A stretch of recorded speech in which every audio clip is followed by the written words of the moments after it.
My channel में आज आप लोगों के लिए लेकर आ चुकी हूँ एक कलेक्टिव रीडिंग जिसका टॉपिक रहने वाला है कि उनकी नज़र में आप कैसे इंसान हैं। ओके व्यूअर्स, और ये रीडिंग जनरल रहेगी, सभी के साथ रेजोनेट नहीं होगी, लेकिन जिनके साथ रेजोनेट होती है मुझे बताना ना भूलें। साथ ही ये रीडिंग सभी साइंस के लिए है, चाहे आपका कोई भी साइन हो, और ये रीडिंग टाइमलेस है। जब भी ये वीडियो आप तक पहुंचता है या आप इस वीडियो तक पहुंचते हैं, ये रीडिंग तब आपसे मैच करेगी। ओके, चाहे कितने भी समय बाद ये वीडियो आप तक पहुंचे। और ये रीडिंग हर सिचुएशन के लिए है, चाहे आप सिंगल हैं, कमिटेड हैं, मैरिड हैं, डिवोर्स्ड हैं, या आप नो कॉन्टैक्ट सिचुएशन में हैं, या आप क्रश की सिचुएशन में हैं, तो भी ये आपसे रेजोनेट कर सकती है। No worries about it. Okay viewers, और अगर आप मेरे चैनल पर पहली बार आए हैं व्यूअर्स, देन सब्सक्राइब ज़रूर करें मेरे चैनल को। ओके, क्योंकि मैं डिफरेंट टॉपिक्स पर रीडिंग लेकर आती रहती हूँ। रीडिंग्स के दौरान इंट्यूटिव मैसेजेस प्रोवाइड करती हूँ, और मैं नहीं चाहती कि आप कोई भी मैसेज मिस कर पाएँ, इसीलिए सब्सक्राइब ज़रूर करें। ओके व्यूअर्स, तो चलिए समय नहीं वेस्ट करते हैं, चेक करते हैं कि आपके पर्सन की नज़रों में आप कैसे इंसान हैं। ओके, तो आइए चलिए चेक करते हैं कि उनकी नज़रों में आप कैसे इंसान हैं।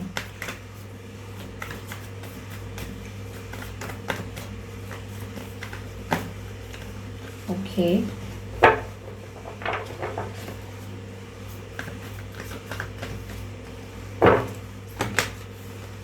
फोर ऑफ कप्स पहला जो कार्ड है व्यूअर्स, वो फोर ऑफ कप्स का है, देख सकते हैं आप। चलिए चेक करते हैं और कि उनकी नज़रों में आप कैसे इंसान हैं। उनकी नज़रों में आप कैसे इंसान हैं। ओके, सेवन ऑफ पेंटिकल्स,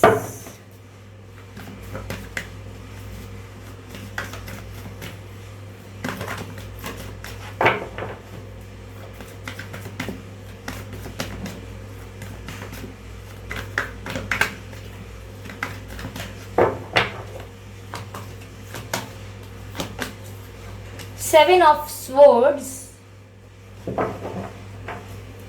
चलिए क्लैरिफाई करते हैं इसको।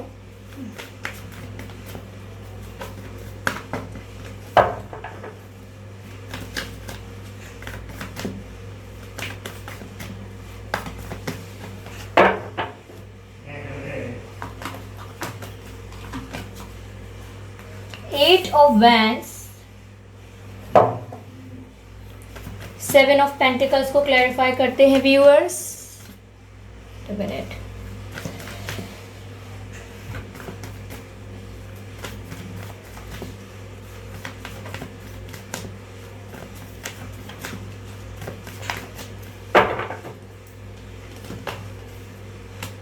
The hangman.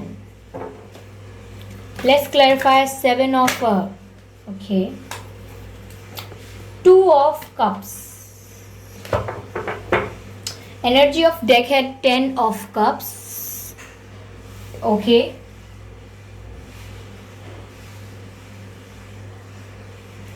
तो यहां पर हम देख पा रहे हैं जो कार्ड्स हैं, फोर ऑफ कप्स, फिर है सेवन ऑफ पेंटिकल्स, फिर है seven of swords, eight of wands and hangman and two of cups.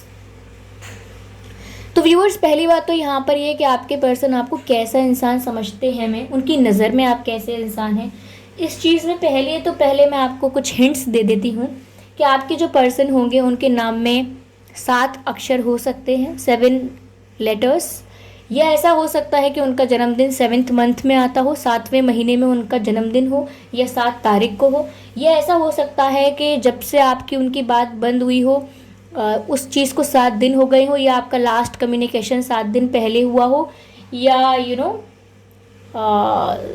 आपको 777 दिखता हो, ये भी हो सकता है। अगर आपको 777 दिखता है तो आप उसे गूगल पर जाकर उसका मीनिंग देखिए फटाफट और उसको अपनी लाइफ में इम्प्लीमेंट करिए। और यहाँ ऐसा भी हो सकता है व्यूअर्स के या 7 महीने भी हो चुके हो सकते हैं आपके रिश्ते को, या सेपरेशन को। तो 7 is something important in your situation. यहाँ व्यूअर्स आपके पर्सन की नज़रों में ऐसा है कि पहली बात तो ये कि आप काफ़ी इंट्रोवर्ट टाइप के हैं। आप बहुत ही जल्दी ओपन अप नहीं होते, बहुत इजीली खुलते नहीं हैं, सबसे बातें नहीं करते बहुत इजीली। आपको समय लगता है लोगों से घुलने मिलने में, और इतना इजीली एक्सप्रेसिव नहीं हैं आप, मतलब इतना इजीली एक्सप्रेस नहीं कर पाते हैं, और ये एक्सप्रेसिव है नहीं आप इतने। Okay, you take time to know people, to understand people, then आप थोड़े से फ्री होते हैं, लोगों के साथ कंफर्टेबल होते हैं, पर पहले आप बहुत समय लेते हैं, which is not a wrong thing also, गलत बात भी नहीं है। लेकिन आपके पर्सन की नज़रों में व्यूवर्स ऐसा है कि आप प्यार पर भरोसा करना नहीं चाहते।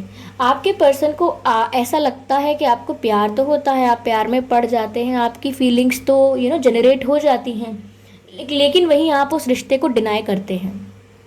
तो उनकी नज़र में आपकी पर्सनैलिटी ऐसी है कि आप अपने अंदर फीलिंग्स को डिनाई करते हैं।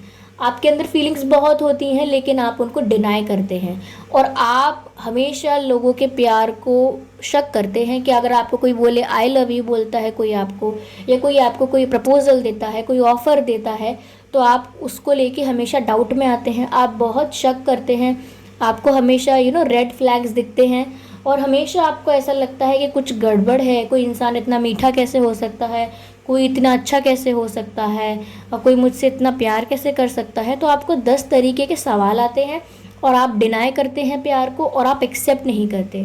तो यहाँ आपके पर्सन की नज़रों में व्यूअर्स, उनको ऐसा लगता है कि आपको प्यार के ऊपर विश्वास नहीं रहा है, आप प्यार पर ट्रस्ट करना नहीं चाहते। आपको प्यार तो होता है, लेकिन आपका दिमाग आपको प्यार पर भरोसा करने देता नहीं है।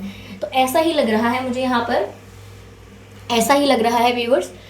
लेकिन आपके पर्सन को आपकी ये बात अच्छी लगती है, उनकी नज़र में आप ऐसे इंसान हैं जो काफ़ी डेडिकेटेड हैं। मतलब आप जो करना चाहते हैं उसमें अपना बेस्ट देते हैं। अगर आपने कोई चीज़ एक बार ठान ली, या कोई कमिटमेंट ले लिया, या कोई डिसीजन ले लिया, तो आप उसे पूरा करके रहते हैं, उसमें अपने 100% एफर्ट्स डालते हैं, और हार्ड वर्किंग बहुत हैं आप। यहाँ पे हार्ड वर्किंग आप बहुत ज़्यादा हैं।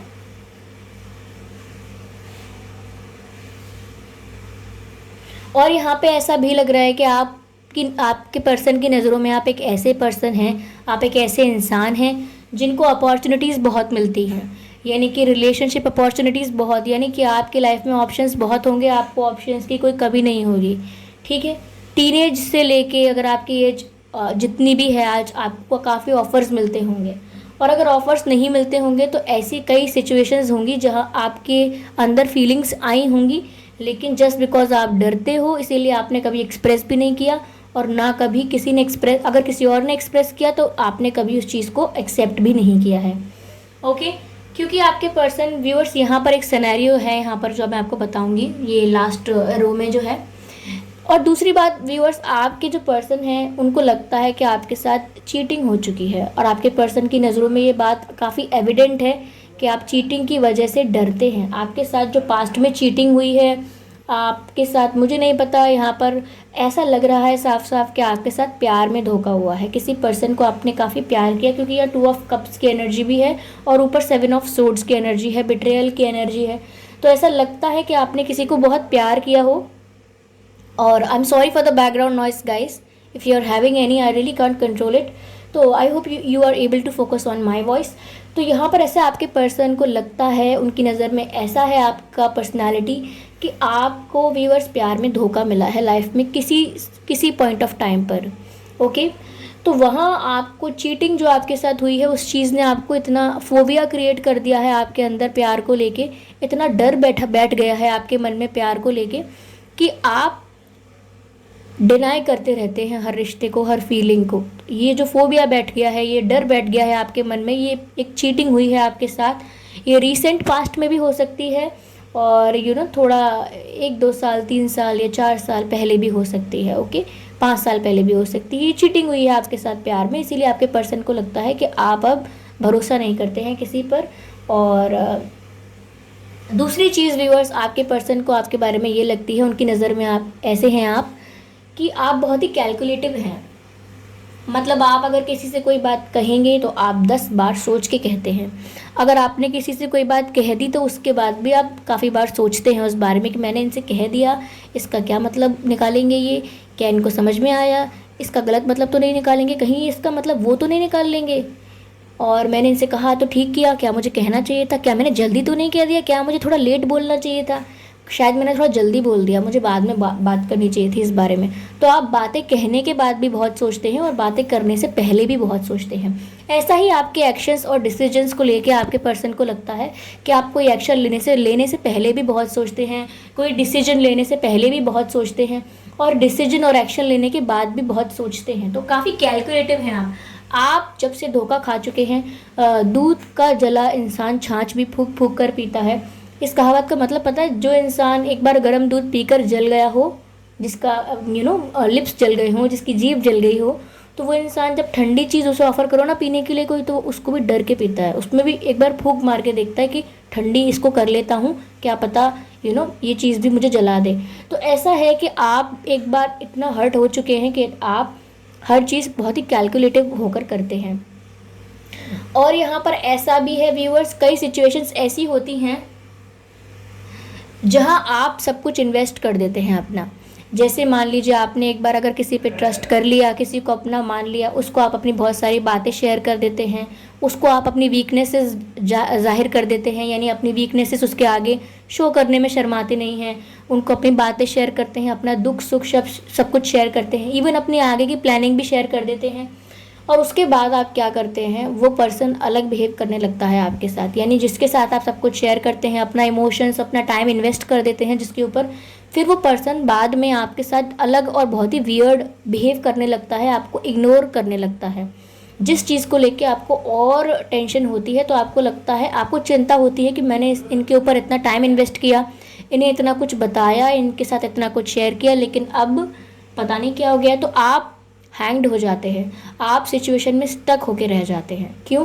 क्योंकि अगर आप कहीं इन्वेस्ट कर देते हैं तो आपको वहाँ पर एंजाइटी मिलती है, आपको वहाँ पर सुकून नहीं मिलता कि मैंने अगर किसी के साथ कुछ शेयर किया है तो यहाँ पर मैं सुकून से ट्रस्ट कर सकता हूँ या कर सकती हूँ। नहीं, उसके कुछ समय बाद ही आपको स्ट्रेस और एंजाइटी होने लगता है और आप कोई डिसीजन नहीं ले पाते कि अब मैं करूँ क्या। और इसीलिए आपको स्टक होना पसंद नहीं है। आपको ऐसा बिल्कुल अच्छा नहीं लगता कि कोई आपको ऐसी सिचुएशन में डाले जहाँ पे आप कंफ्यूज्ड हैं, स्टक हैं, कुछ कर नहीं पा रहे हैं। तो आपको बिल्कुल पसंद नहीं है ऐसी सिचुएशन में होना। जब भी आप लाइफ में ऐसी सिचुएशन में आते हैं, आपको ये अच्छा नहीं लगता है। तो आपके पर्सन साफ साफ इस चीज़ को देख पाते हैं, उनकी नज़रों में ये चीज़ काफ़ी एविडेंट है, आपके पर्सनैलिटी में वो चीज़ काफ़ी निखर के उनको दिखती है कि हमेशा आपके साथ ऐसा हो जाता है, या अक्सर हो चुका है, या कभी कभी हो जाता है कि आप ज़रूरत से ज़्यादा इन्वेस्ट कर देते हैं अपना टाइम, फीलिंग्स एंड इमोशंस, और उसके बाद आप हैंग्ड हो जाते हैं कि उसके बाद आप कुछ करने लायक नहीं रहते हैं और आप परेशान हो जाते हैं। तो यहाँ पर ऐसा है, आपके पर्सन की नज़र में आप एक ऐसे इंसान हैं। यहाँ पर एनर्जी ऑफ द डेक जो कार्ड है, एनर्जी ऑफ डेक है 10 ऑफ कप्स, जिससे पता लगता है व्यूअर्स कि आपके पर्सन आपको एक फैमिली मैन भी समझते हैं, फैमिली मैन, फैमिली वुमेन। आपके पर्सन को लगता है कि आप एक काफ़ी पारिवारिक इंसान हैं, जो परिवार को बहुत महत्व देते हैं, परिवार की बहुत वैल्यू करते हैं। फैमिली आपके लिए बहुत ज़्यादा प्रायोरिटी है। हो सकता है आप में से काफ़ी लोग ऐसे हों जिनके ऊपर फैमिली की रिस्पॉन्सिबिलिटी हो, इसीलिए फैमिली आपके लिए प्रायोरिटी है और बहुत इंपॉर्टेंट भी है। आप में से काफ़ी लोग ऐसे हो सकते हैं जिनकी फैमिली ने काफ़ी उन पर ट्रस्ट किया है, तो आप अपनी फैमिली का ट्रस्ट नहीं तोड़ सकते हैं। आप अपनी फैमिली से बहुत प्यार करते हैं और अपनी फैमिली का सुख दुख में हर चीज़ में साथ देते हैं, और आपको बिल्कुल बर्दाश्त नहीं होता कि आपकी फैमिली के बारे में कोई कुछ बोल दे। एक बार के लिए आपसे कोई कुछ कह देगा तो आप उसको झेल लेते हैं, लेकिन आपकी फैमिली के लिए अगर आपसे कोई कुछ बोलेगा तो आप उसे हैंडल नहीं करेंगे, चाहे वो आपका प्यार करने वाला हो या आपकी प्यार करने वाली हो, आपका पार्टनर हो, स्पाउस हो, कोई भी हो सकता है, आप हैंडल नहीं करते हैं। तो आपके पर्सन को आपकी ये बात अच्छी लगती है कि आप एक फैमिली पर्सन हैं जो फैमिली को, फैमिली वैल्यूज़ को वैल्यू देते हैं। आप ऐसे इंसान नहीं हैं जो परिवार कुछ भी कहे, परिवार भाड़ में जाए, मुझे कोई मतलब नहीं है, आप ऐसे नहीं हैं। आप फैमिली को भी कंसिडर करते हैं हमेशा। तो ये बात आपकी बहुत अच्छी लगती है आपके पर्सन को। साथ ही व्यूअर्स, मुझे यहाँ ये लग रहा है कि आपके पर्सन को आपकी आदत अच्छी लगती है कि जब से आपने धोखा खाया है, बाकी चीज़ें तो आप में थोड़ी प्रॉब्लम हो गई हैं कि आप थोड़ा डरते हैं, डाउट करते हैं, किसी पर ट्रस्ट नहीं करते हैं आसानी से, लेकिन एक चीज़ अच्छी हो गई है इस चीज़ से कि आप स्ट्रेट फॉरवर्ड बात करने लगे हैं अब। पहले आपको लगता था कि इसको बुरा ना लग जाए, मैं ऐसा करूं तो कहीं वो हर्ट ना हो जाए, उसने मुझे मिलने बुलाया है, या किसी मेरी फ्रेंड ने या मेरे फ्रेंड ने मुझे कुछ करने को कहा है, मिलने को कहा है, मैं मना करूंगा तो उसे बुरा लगेगा, मैं मना करूंगी तो उसको बुरा लगेगा। लेकिन अब आप ये सब कन्फ्यूजन से बाहर आ गए हैं। अब आप स्ट्रेट फॉरवर्ड हो गए हैं, आप सब कुछ साफ साफ कहते हैं कि देखिए मेरा इंतज़ार मत करिएगा, मेरा पता नहीं है कि मैं आऊँगी या नहीं आऊँगी, आऊँगा या नहीं आऊँगा। या फिर आप स्ट्रेट फॉरवर्ड बोल देते हैं, कोई कोई आपसे अगर ऐसे झूठ के लिए बोले कि हम तुम्हारे फ्रेंड हैं ये वो, तो आप मुंह पर कह देते हैं नहीं आप मेरे दोस्त नहीं हैं, आप मेरे मित्र नहीं हैं। तो आपकी ये चीज़ थोड़ी अच्छी भी हो गई है, आपके पर्सन को तो अच्छी लगती है ये चीज़ कि आप थोड़े स्ट्रेट फॉरवर्ड हो गए हैं। आप जो है सामने मुंह पर खुल के बोलना शुरू कर चुके हैं। तो ये है यहाँ पर।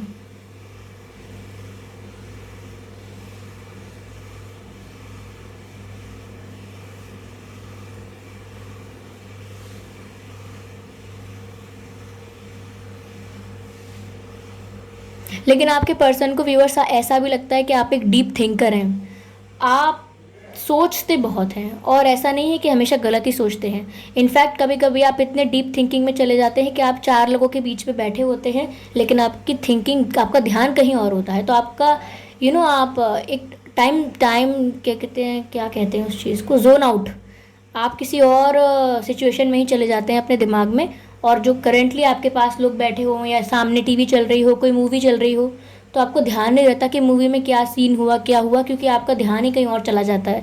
तो अक्सर आपके साथ ये होता है और आपके पर्सन काफ़ी इस चीज़ को फ़नी समझते हैं और काफ़ी हंसते भी हैं इस बात को लेकर। ओके व्यूअर्स, तो उनकी नज़रों में आप ऐसे इंसान हैं। ये थी रीडिंग, और आपको कैसी लगी, क्या आप इस टाइप के हैं, आप मुझे बताइएगा। अगर नहीं है तो कोई बात नहीं, क्योंकि ऐसा आपके पर्सन की नज़रों में है, ज़रूरी नहीं है कि ऐसा हो, ठीक है।